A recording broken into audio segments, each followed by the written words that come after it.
Kia ora, welcome and hello to the route revealing for the 2021 North Island 800 and the North Island 1600 distance rides.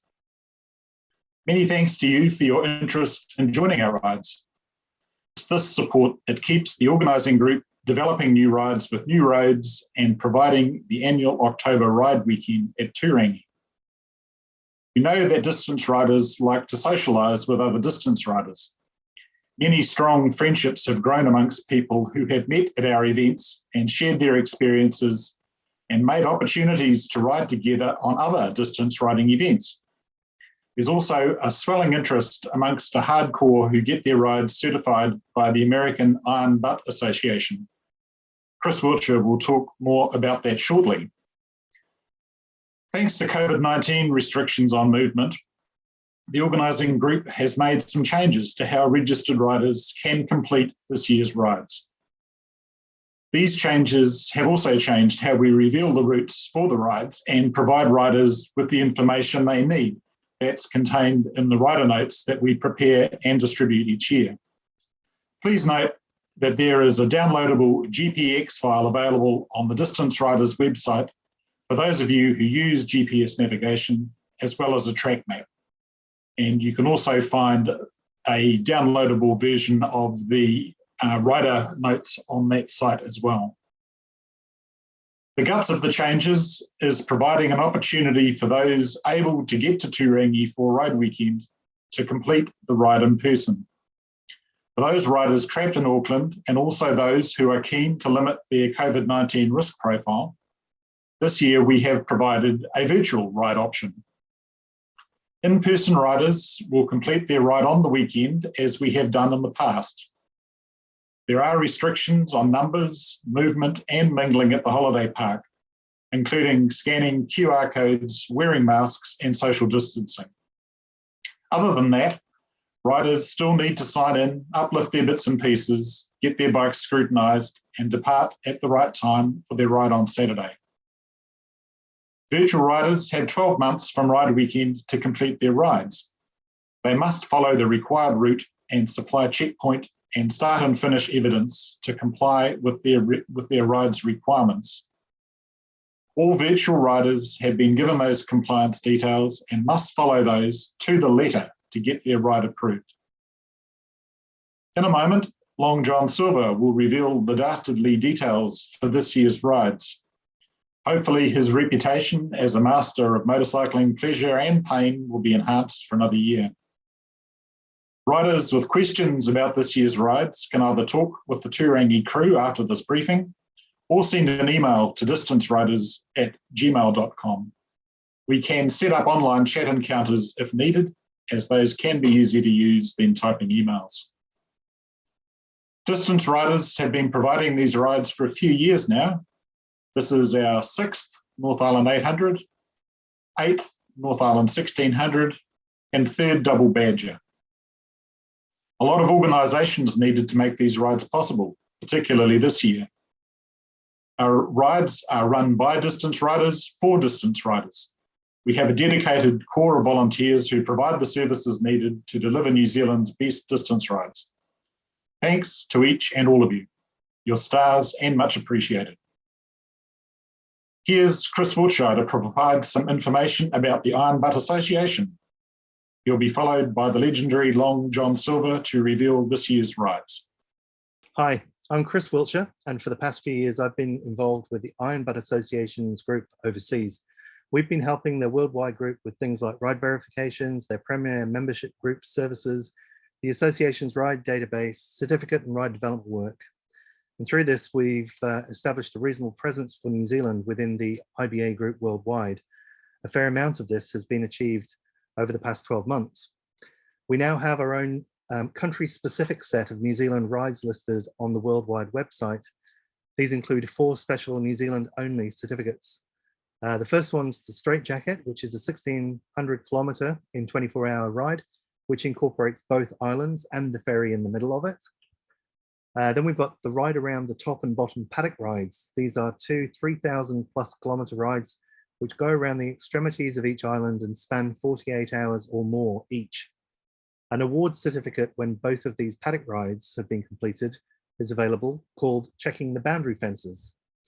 These are difficult elite level rides which require some precision planning and careful execution. The paddock rides are multi-day rides which should incorporate planned rest stops and have some significant planning challenges relating to moving through some of the major cities, sometimes more than once. So far, we've had just one person manage the straitjacket ride, 10 successful paddock rides, and 4 people have completed the Checking the Boundary Fences award challenge. These rides are potentially something to aim towards and work up to. It's worth noting that we've had 4 paddock ride attempts where, for a range of reasons, the rider has failed to finish. At one point, we were running only a 50% success rate at attempts on these rides. Failed attempts of these rides are a reflection on riders often sensibly deciding to pull the pin on their attempt partway through. This is a credit to those riders, showing good decision-making throughout. Good planning and sensible execution plays such a major part in succeeding to complete these challenges, from personal prep, bike prep, being well rested before you start, planning rest and sleep breaks, choosing the right time of year to attempt them, and being flexible with your riding dates around weather. Of course, that's not the end of the Ironbutt offering for New Zealand riders. We currently have 4 riders this year actively chasing their Miley to Silver award, which is achieved by either riding 12 rides in 12 consecutive months or by riding 5 rides in 12 months, 2 of which need to be extreme, gold or insanity level rides. 2 of those riders have managed to obtain their silver level status already this year, both Ross Calder and Julian Boyd, with 2 more remaining, myself and Andrew Spooner. Mr. Spooner gets an honourable mention since he's the only one of the 4 of us doing it through the 12 consecutive monthly rides option, and he's now completed 8 of his 12 rides. The base level Ironbutt ride is the 1,000 miler. It's 1,609 kilometers or more within 24 hours. This is known as a saddle sore ride. You can get that level of certification off the back of completing the New Zealand Distance Riders North Island 1600 ride. But IBA rides can be planned and ridden at any time throughout the year. You don't need to wait for an organised event. You can plan your own ride, starting and ending wherever you like. You can ride it solo, or you can ride it with a group of friends. For those looking for inspiration in something a little different, there are a series of rides such as the 4 Seasons rides, which fall on the equinox and solstice days of each year. When you get all 4 of them, you qualify for a 4 Seasons award. These are hard because you have fixed dates where you must complete your ride, regardless of the day or week or weather conditions. We've currently got Alan Doak and Ross Calder and Julian Boyd working through their 4 Seasons rides. A year or so ago, myself and my wife Stella completed that series as a 2-up partnership to become the first 2-up finishers of the 4 Seasons award worldwide. We've also got special rides and certificates like the Anzac Day ride, one which must either start or finish at a dawn parade, and also needs to spell out through places visited ANZAC. In short, there's a lot which the IBA rides offer to our long distance riding community throughout the year, and it's often what fills in the gaps between the organised events, and it's what keeps the New Zealand Distance Riders Facebook group active, with mad rides being shared using Spotwalla tracks. Everyone is welcome to get involved, so if this sounds interesting, then often the best place to start is by asking a question or joining in with the discussion on the New Zealand Riders Facebook group. Or you're welcome to drop us an email through the organiser's email address to distanceriders@gmail.com. Thanks for listening. I'd like to wish you all the best for your New Zealand Distance Riders North Island rides, whether you're in person or participating in our virtual event. Thanks also for your engagement and participation through the entry and registration processes. This year was, again, a lot more complex than most years should be, with our ever-evolving and changing plans for this year's event. I hope it works out for you and look forward to being on the receiving end of those virtual ride submissions. Good luck, guys. Have fun. All right, greetings, folks. Welcome to this year's release of the 2021 North Island 800. This is version 3, and if we're using this, it's because we've had to can the idea of riding around the Corot Loop, and we've had to head south out of COVID's way. So for you, it's going to be Route 52. And of course, the best way to get there is via the Gentle Annie. So leg 1. Oh, no. Go back. What have I done? Yeah, hold on, we'll start again. Sorry.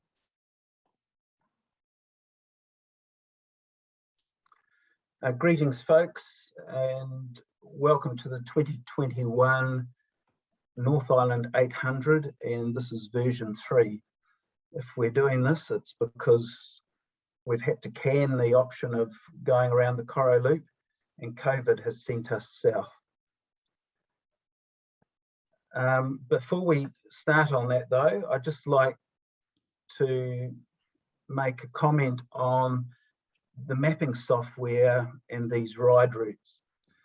I generally have mine set to shortest time, but local knowledge counts for a lot. When you connect the dots or checkpoints on these rides, quite often the route will take you on a different track to that prescribed in our instructions. A good example of this would be Turangi to Wakamaru. More often than not, the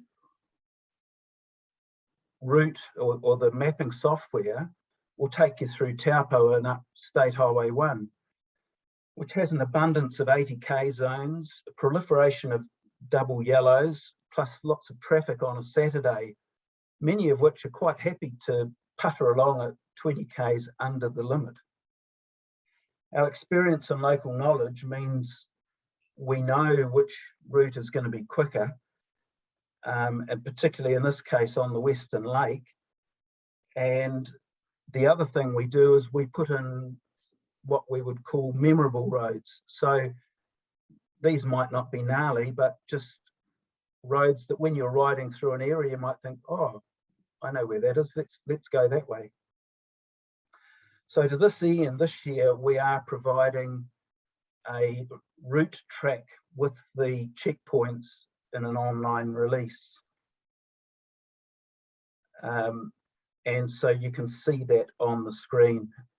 It's the options are via a GPX file for the Garmin units or via the Google Maps if you don't use those. Alrighty, so back to the route. As I mentioned, it's going to be Route 52 as the feature.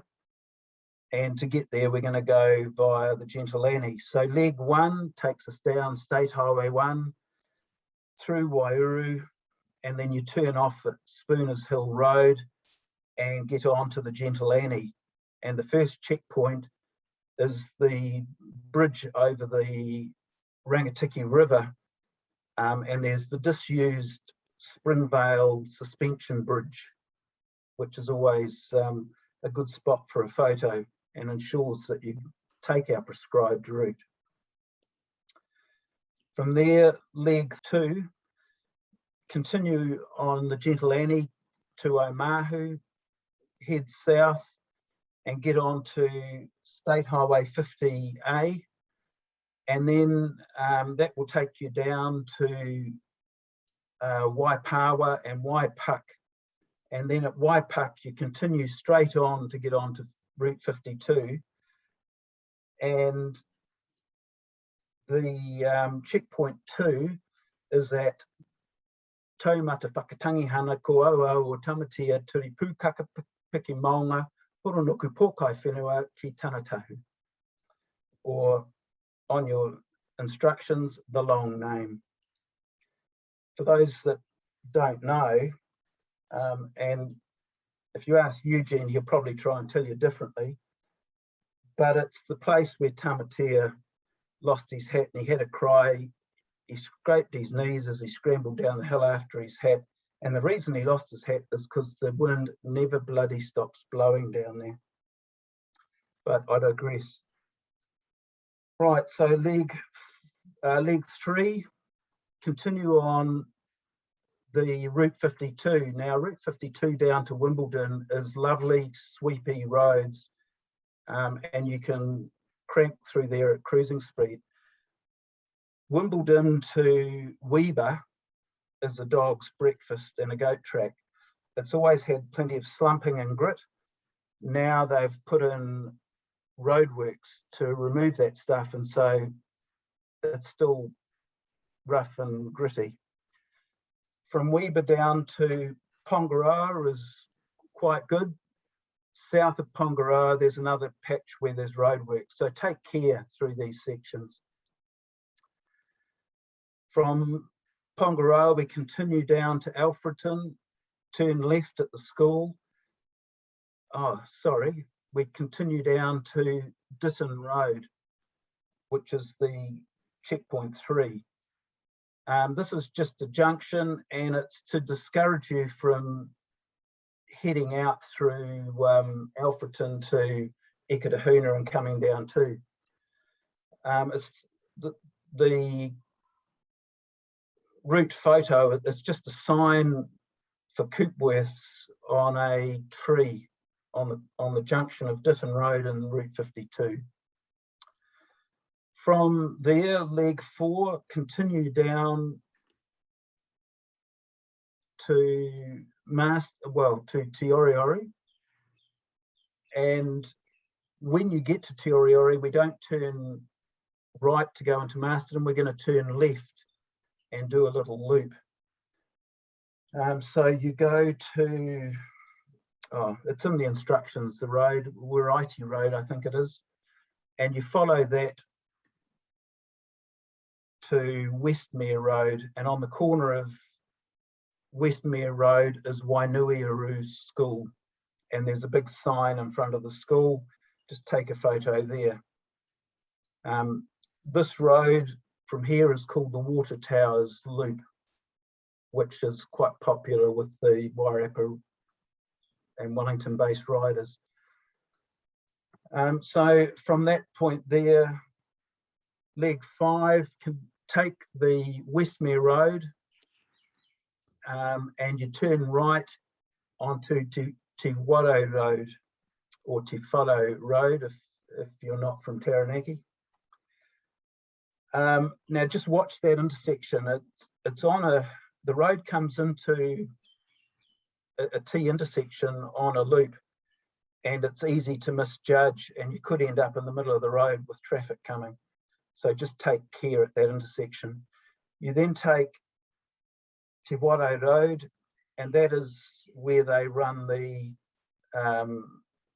hill climb race. So we're going down that, and when you get to the T intersection at the end with Te Witi Road, that is the checkpoint 5. Just move that, yeah.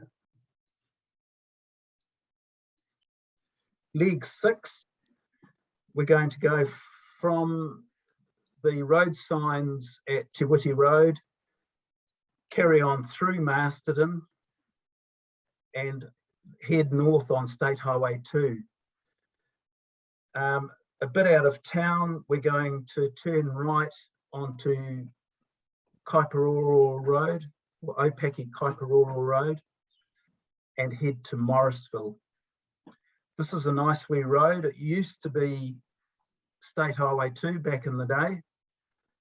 And the checkpoint is a Morrisville sign by the railway station there opposite the lime works. Checkpoint 7 is in a coterie, so for leg 7 we continue on this Morrisville Kaiparoro Road.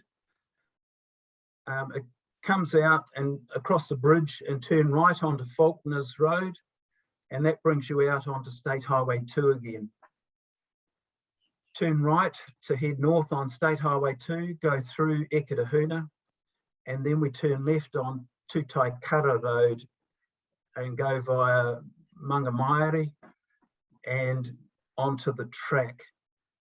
The track will bring you out at a coterie. We turn right on Fitzherbert East Road and head north, and a Coterie school is about 1 kilometre down the road on the left.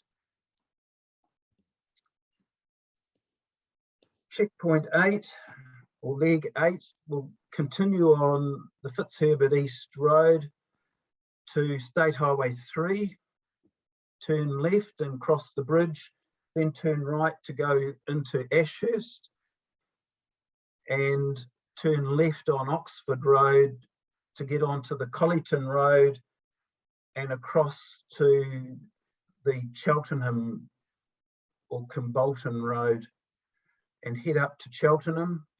At Cheltenham, we turn left and go on to the Vinegar Hill Road, and the Stormy Point lookout is along there. Last leg is from there back to Toorangi. So continue on the Vinegar Hill Road to State Highway 1, turn right, and then stay on State Highway 1 all the way back and get to the Toorangi cabins. And that's it. As I mentioned, places to watch. I guess the Gentle Annie can always have grit, potholes, slick patches, and Route 52 is renowned for it. The Morrisville Road is generally pretty good, but can have bits of grit or whatever at different times. The track, I haven't been over that for a while, but once again, just take care. There are places where there could be grit, but otherwise, it should be a reasonably free-flowing. Fuel should be okay. There is fuel at Pongaroa. There's Allied pumps, and they probably won't come up on your maps.